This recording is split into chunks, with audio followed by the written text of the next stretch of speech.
మీ ఇంట్లో పూరి చేసినప్పుడు దానికి కాంబినేషన్గా ఏ కర్రీ ఎక్కువగా చేస్తూ ఉంటారు? మా ఇంట్లో అయితే పూరికి ఎప్పుడు చేసినా కానీ కాంబినేషన్గా నేనైతే చనా మసాలా చేస్తూ ఉంటానన్నమాట. ఎందుకంటే రుపిన్కి చాలా ఇష్టమైన కర్రీ అనమాట పూరి విత్ చనా మసాలా.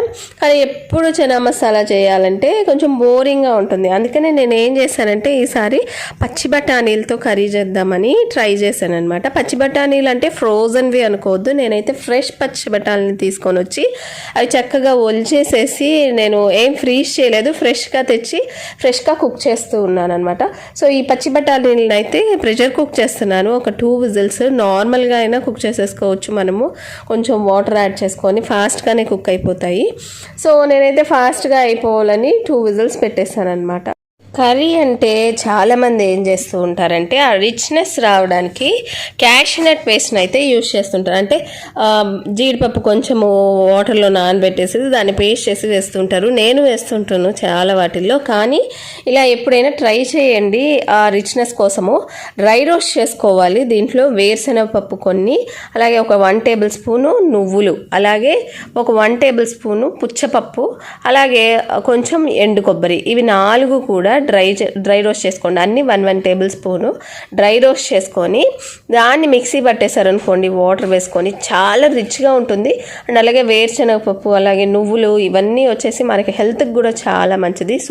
సో ఎప్పుడు క్యాష్యూనట్ పేస్టే కాకుండా ఇలా నేను చెప్పినట్లుగా ఈ 4 రకాలు వేయించి మీరైతే ట్రై చేసి చూడండి. మీకు డెఫినెట్గా టేస్ట్ చాలా నచ్చుతుంది, చాలా కమ్మగా ఉంటుంది. ఎందుకంటే నువ్వులు, వేరుశనగపప్పు ఇవన్నీ కమ్మటి వాసన అయితే ఇస్తూ ఉంటాయి కదా మనకి. సో ఇంకా కర్రీ కోసం అయితే ప్యాన్లో 2 క్యూబ్స్ బటర్ వేసి ఇందులో కొంచెం చెక్క, లవంగం అలాగ వేసేసి అవి కొంచెం వేగిన తర్వాత ఒక 2 ఆనియన్స్ని చాలా సన్నగా చాప్ చేసుకున్నాను.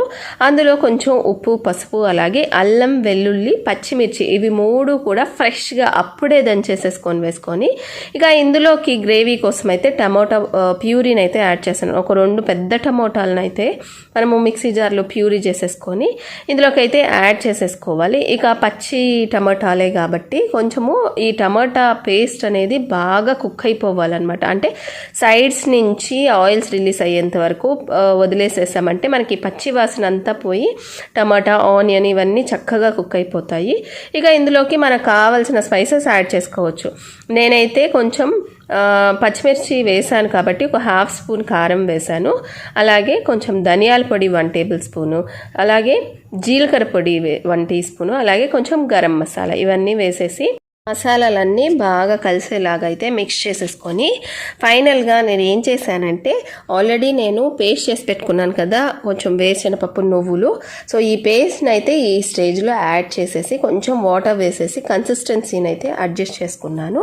దీని తర్వాత ఆల్రెడీ మనం ఉడికించి పెట్టుకున్నాం కదా పచ్చి బఠానీలు, ఆ పచ్చి బఠానీలు మనము వాటర్తో సహా ఇందులో వేసేసేసుకొని కుక్ చేసేసుకోవాలి.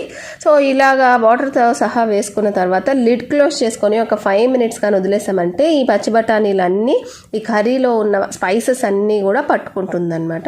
ఫైనల్గా కొంచెం కొత్తిమీర వేసేసి దించేసామనుకో టేస్టీగా పచ్చి బఠానీలతో కర్రీ అయితే రెడీ అయిపోతుంది.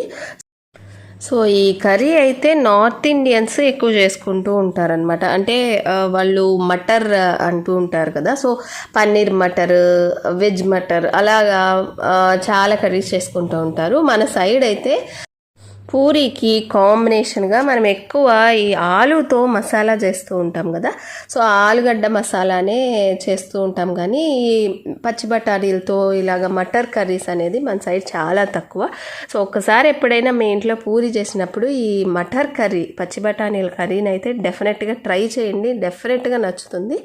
సో మీరు మీ ఇంట్లో పూరీ చేసినప్పుడు కాంబినేషన్గా ఏం చేస్తూ ఉంటారో నాకైతే కమెంట్ సెక్షన్లో షేర్ చేయండి. సో ఇదండి ఇవాళ వీడియో. మీకు నచ్చుంటే లైక్ చేయండి, షేర్ చేయండి, సబ్స్క్రైబ్ చేయండి.